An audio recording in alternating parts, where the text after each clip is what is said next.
আল্লাহ যখন এই পৃথিবী সৃষ্টি করলেন, পৃথিবীর মধ্যে ভাইব্রেশন হচ্ছিল, কাঁপাকাঁপি, কাঁপছিল পৃথিবী।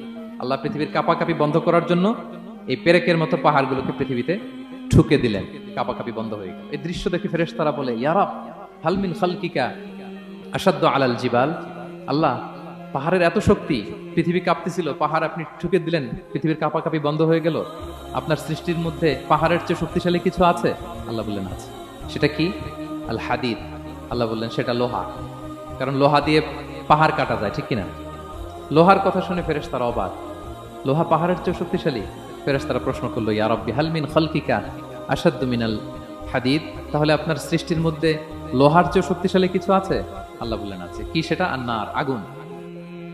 কারণ আগুন লোহাকে কি করে? গলিয়ে ফেলে। ফেরেশতারা শুধু অবাকই হচ্ছে। ফেরেশতারা বলে আগুনের চেয়ে শক্তিশালী কিছু আছে? আল্লাহ বলে আছে, আলমা, পানি। কারণ আগুনে দাউ দাউ করে জ্বলে ওঠা আগুনের মধ্যে পানি দিলে আগুন অস্তিত্ব হারায়। ফেরেশতারা শুধু অবাকই হচ্ছে। তারা বলে তাহলে পানির চেয়ে শক্তিশালী কিছু আছে? আল্লাহ বলেন আছে, আর রিহ, বাতাস। কারণ বাতাস পানিকে একদিক থেকে আরেক দিকে নিয়ে যায়। জলের মধ্যে বায়ুর উচ্ছ্বাস লাগলে জলোচ্ছ্বাস তৈরি হয়, ঠিক কিনা? ফেরেশতারা আবার অবাক হয়ে বলে, তাহলে বাতাসের চেয়ে শক্তিশালী কিছু আছে? আল্লাহ বললেন আছে। সেটা কি? বলতেছে বনি আদম। ওই মানুষ শক্তিশালী যে গোপনে দান করে, এত গোপনে যে ডান হাত কি দান করলো, বাঁ হাত সেটা টের পায় না। পড়েন সুবহানাল্লাহ। এই লম্বা হাদিস